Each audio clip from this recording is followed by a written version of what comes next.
Bismillahirrahmanirrahim. Assalamualaikum warahmatullahi wabarakatuh. Bismillah walhamdulillah wassalatu wassalamu ala rasulillah la nabiyya ba'dah, amma ba'du.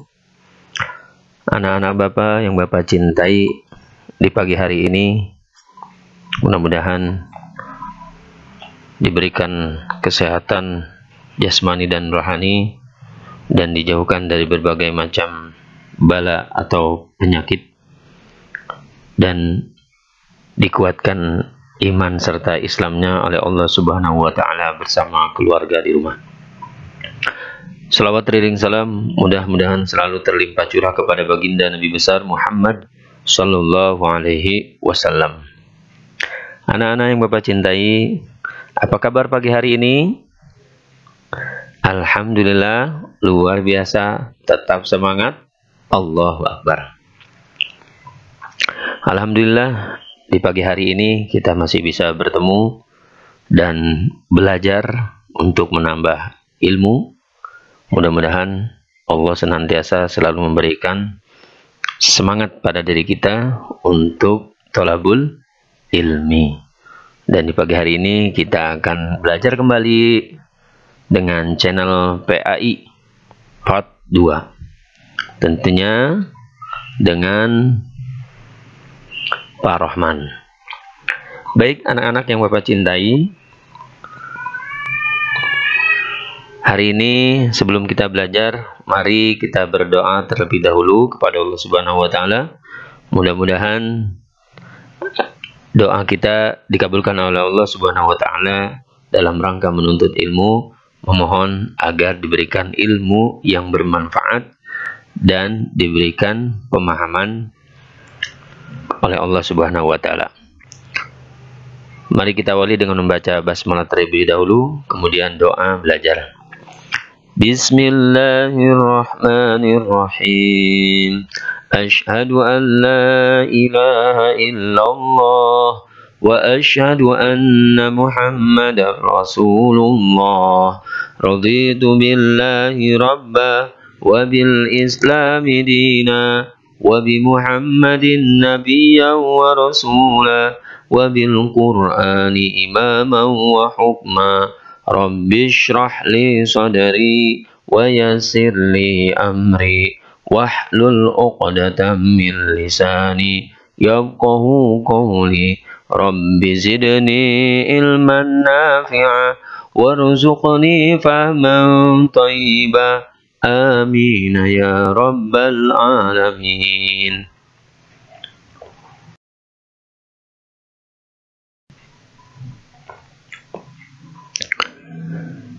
Baik anak-anak yang Bapak cintai, pada bagian kedua ini, pelajaran ke-8 tentang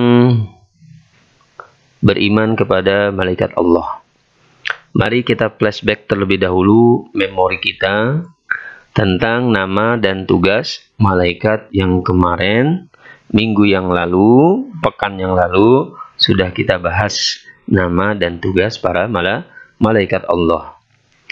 Tentu masih ingat kan nama dan tugas para malaikat-malaikat Allah? Yang kemarin Bapak kasih kuis. Yang pertama, berapakah jumlah malaikat yang Allah ciptakan? Yang kedua, berapa jumlah malaikat yang wajib kita imani? Tentu jawabannya masih ingat bukan? Kuis yang pertama, berapa jumlah malaikat yang Allah ciptakan? Jawabannya adalah, ada yang tahu, masih ingat? Ya, betul. Jawabannya adalah hanya Allah yang tahu. Kemudian kuis yang kedua, berapa jumlah malaikat yang wajib kita imani? Ya, benar sekali. Yang wajib kita imani berjumlah 10 malaikat. Oke, kita flashback terlebih dahulu.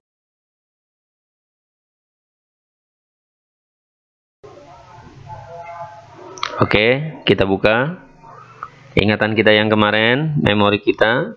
Lihat gambar berikut ini.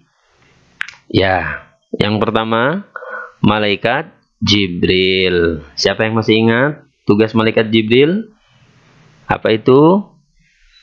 Iya, malaikat Jibril bertugas menyampaikan wahyu kepada para nabi dan rasul. Malaikat Mikail tugasnya adalah ya menurunkan rizki kepada makhluk-makhluk ciptaan Allah. Kemudian selanjutnya malaikat Israfil. Malaikat Israfil tugasnya meniup sangkakala pada hari kiamat dan hari kebangkitan, yaitu Yaumul Ba'ts. Kemudian tugas malaikat Israel. Ini tugas malaikat Israel, tentu tahu, pencabut nyawa seluruh makhluk Allah. Dan kemudian malaikat Mungkar dan Nakir. Masih ingat Mungkar dan Nakir?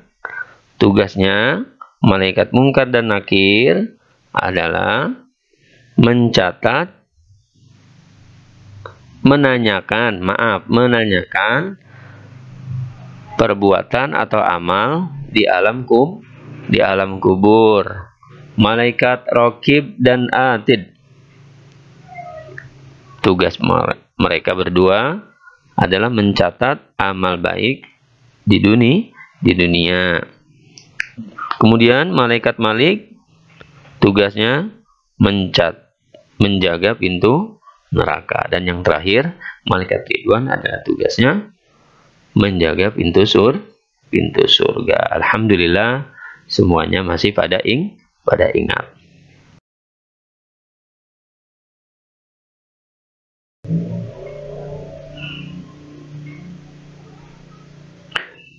Baik, selanjutnya anak-anak, ternyata selain malaikat-malaikat yang 10 yang tadi Bapak katakan, bahwa Allah menciptakan banyak malaikat, diantaranya yang tidak pernah disebutkan, yaitu ada malaikat Dardail. Apa itu malaikat Dardail tugasnya? Tugas malaikat Dardail adalah mencari orang yang suka berdoa, kemudian yang suka bertobat, dan mencari manusia yang suka meminta ampun atas dosa-dosanya. Kapan? Ketika pada bulan Ramadan tiba. Oh, ternyata ada lagi malaikat Qorin. Ada nama malaikat Qorin. Malaikat ini tugasnya adalah mendampingi manusia dari lahir hingga ajal tiba. Mendampingi manusia dari lahir hingga ajal tiba. Tugas malaikat Qorin ini apa? Membisikkan kebaikan dan kebenaran pada hati manusia. Dibisiki itu ketika ada perilaku yang kurang enak, dibisikin, udah maafin. Kadang ada yang membisikin kejahatan, jin. Minal jin nanti alladzi yuwaswisu fi sudurin nas, jin yang suka membisikkan kepada hati manusia sehingga manusia menjadi ragu. Nah, ini tugas Qorin adalah menyampaikan kebaikan dan kebenaran. Nah, ini berebut nih hati kita. Pilih bisikan jin atau pilih bisikan malaikat Qorin. Kemudian malaikat Arham. Ada malaikat Arham yang tugasnya adalah meniup ruh pada cabang bayi ketika umur 4 bulan dalam kandungan ibundanya. Apa tugasnya? Setelah meniup ruh itu, menuliskan rezeki, menuliskan ajal ataupun umur, menuliskan amal perbuatannya, dan menuliskan musibah, kejadian-kejadian yang menimpanya selama di dunia. Kemudian ada malaikat Jundallah. Ada malaikat Jundallah. Nah, tugas malaikat ini adalah malaikat yang selalu menolong para nabi dan rasul ketika berperang. Tidak hanya itu saja, ternyata ada juga malaikat apa? Malaikat Dam'u, ad-dam'u, malaikat yang selalu menangis jika melihat kesalahan manusia. Ada juga malaikat an-nuqamah yang selalu berurusan dengan unsur api dan duduk di singgasana berupa nyalanya api, dan ia memiliki wajah yang kuning dari tembaga. Ada juga malaikat ar-ra'ad, malaikat yang selalu mengatur awan dan hujan. Nah, ini ternyata ada malaikat yang mengaturnya, dan mengaturnya dengan menggunakan petir sebagai cambuknya. Selain itu juga ternyata ada malaikat penjaga matahari. 9 malaikat yang menghujani matahari dengan salju. Kemudian malaikat pengendali air, malaikat pengendali angin, malaikat rahmat, dan malaikat yang lainnya. Itu malaikat-malaikat yang tidak disebutkan, banyak sekali jumlahnya.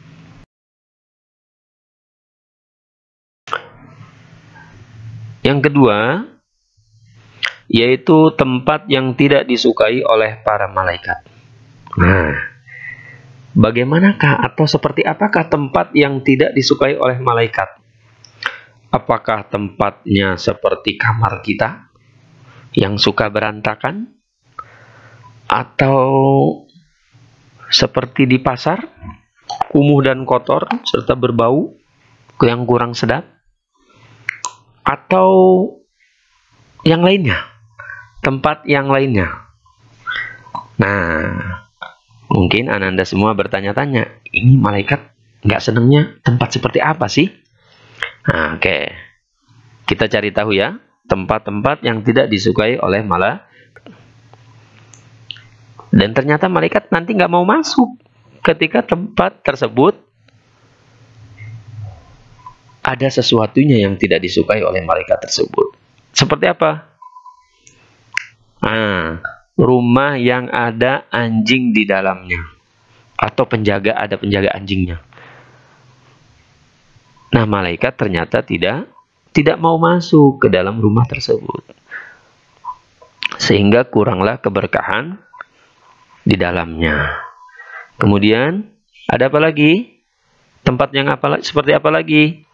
Tempat yang ada patung di dalamnya. Nah, hati-hati nih yang suka hobi-hobi patung. Ya, sekarang sudah tahu bahwa malaikat tidak mau masuk ke ruangan atau tempat tersebut. Kemudian, tempat seperti apa lagi yang tidak disukai oleh malaikat? Rumah yang berbau, tidak sedap, kotor, jorok. Nah, oleh karena itu, untuk Ananda semua, jagalah kebersihan dan kerapihan ruangan atau rumah atau kamarnya masing-masing. Sehingga malaikat itu tentram tinggal di rumah kita, menaungi rumah kita dengan rahmatnya, dengan hidayahnya, sehingga rumah kita terasa adem, tentram, dan nyaman untuk disinggahi oleh kita. Kemudian, yang terakhir adalah tempat yang di dalamnya terdapat orang yang menyakiti orang muslim, yang mengancam, menyakiti orang muslim. Nah, itu ada tempat yang tidak disukai oleh para malaikat. Semoga kita terhindar dari tempat-tempat tersebut, tempat-tempat yang tidak disukai oleh para malaikat. Maka berusahalah bagaimana caranya menjadikan tempat kita itu tempat yang disukai oleh para malaikat.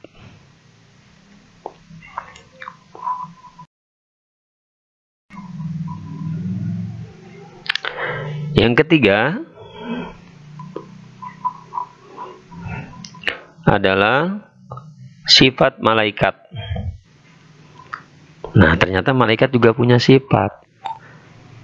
Tapi, apakah sifat malaikat itu sama dengan sifatnya kita sebagai seorang manusia yang suka beribadah, tapi suka juga melakukan maksiat, suka makan dan minum, atau suka jajan, atau suka main game, atau suka malas-malasan, atau yang lainnya? Sama tidak sifat kita dengan sifat malaikat?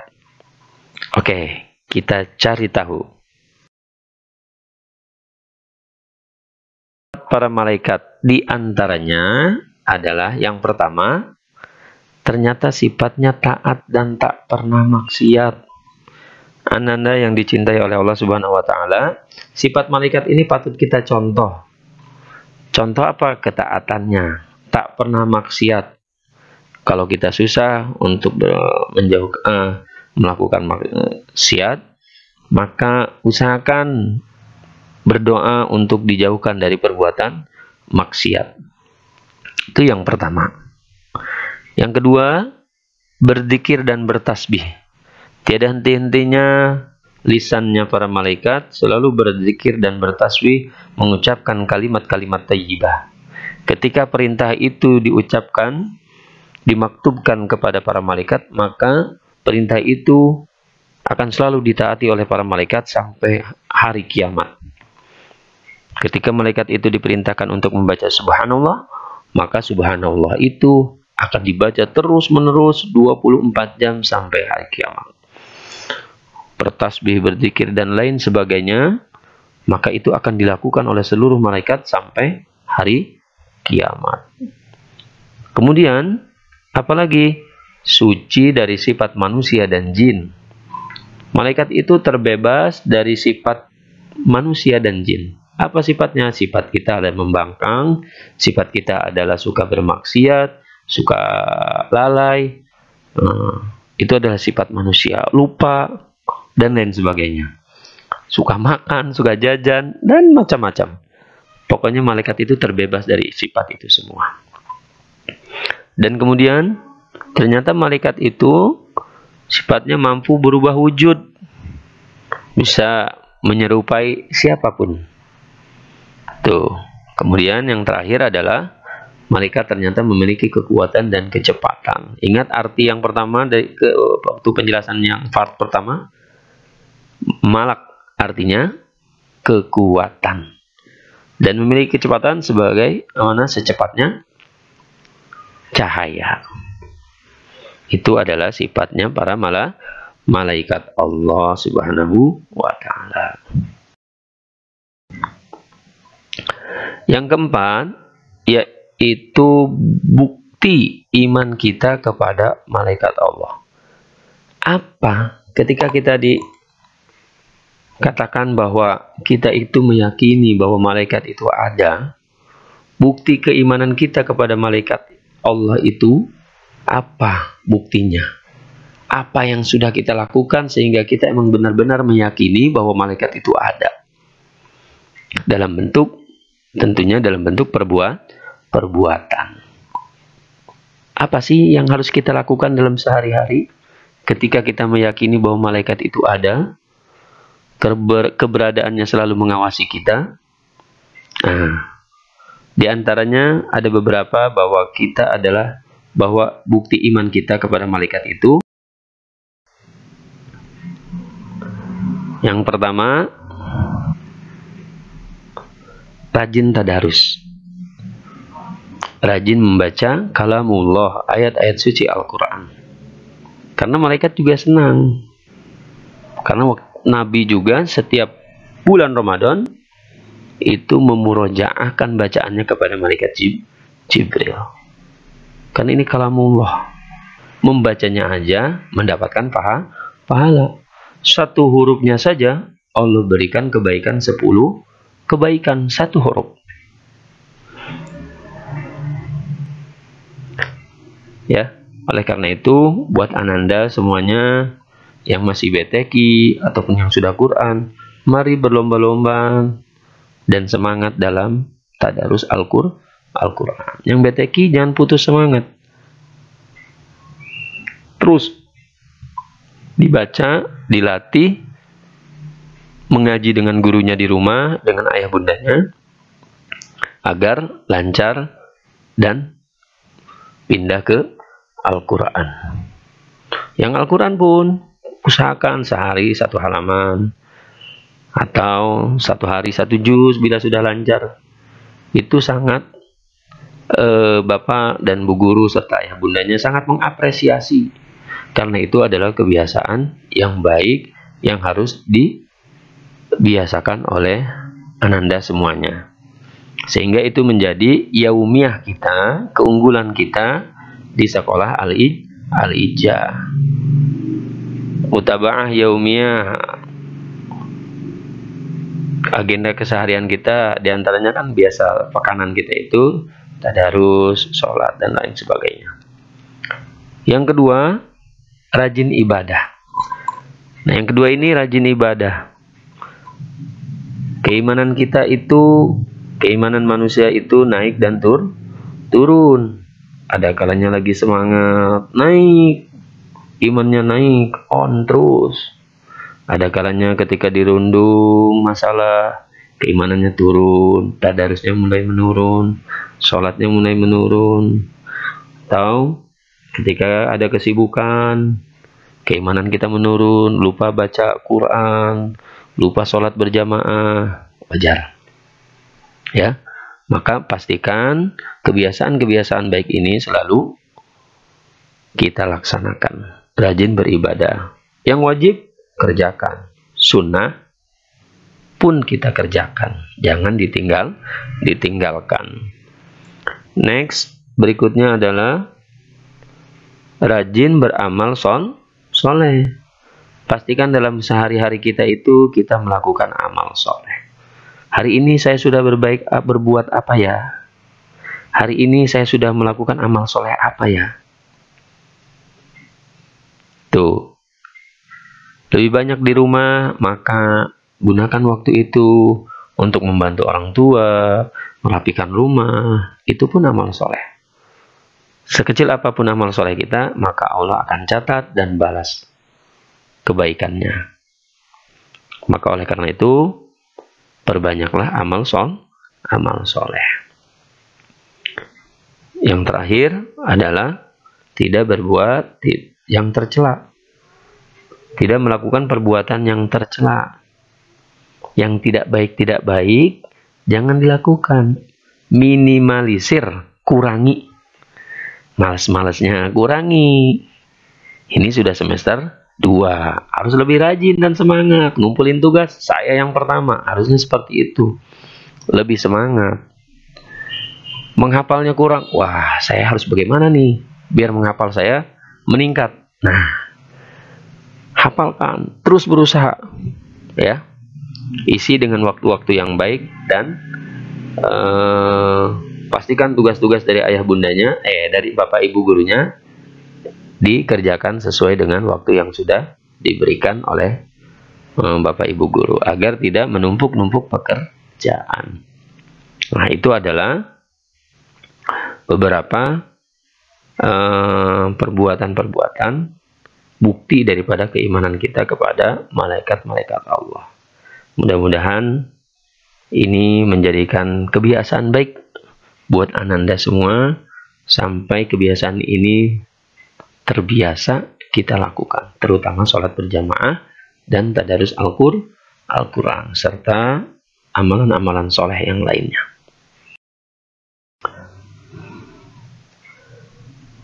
Baik, untuk part kedua ini, pelajaran ke-8 tentang beriman kepada malaikat, hanya itu yang bisa Bapak sampaikan. Mudah-mudahan kalimat-kalimat yang Bapak jelaskan bisa dipahami dengan mudah, dan mudah-mudahan Bapak berdoa semoga Ananda semuanya diberikan ilmu yang bermanfaat dan ditambahkan ilmunya oleh Allah Subhanahu wa Ta'ala, serta mudah-mudahan Allah selalu meningkatkan keimanan kita semua dan menjadi orang-orang yang bertakwa. Akhir kalam, Bapak mohon maaf dan terima kasih kepada Ananda semuanya yang sudah menyimak dan mendengarkan penjelasan materi pelajaran ke-8 tentang beriman kepada malaikat Allah part 2. Akhirul kalam, Bapak ucapkan terima kasih dan sekian. Billahi taufiq wal hidayah. Wassalamualaikum warahmatullahi wabarakatuh.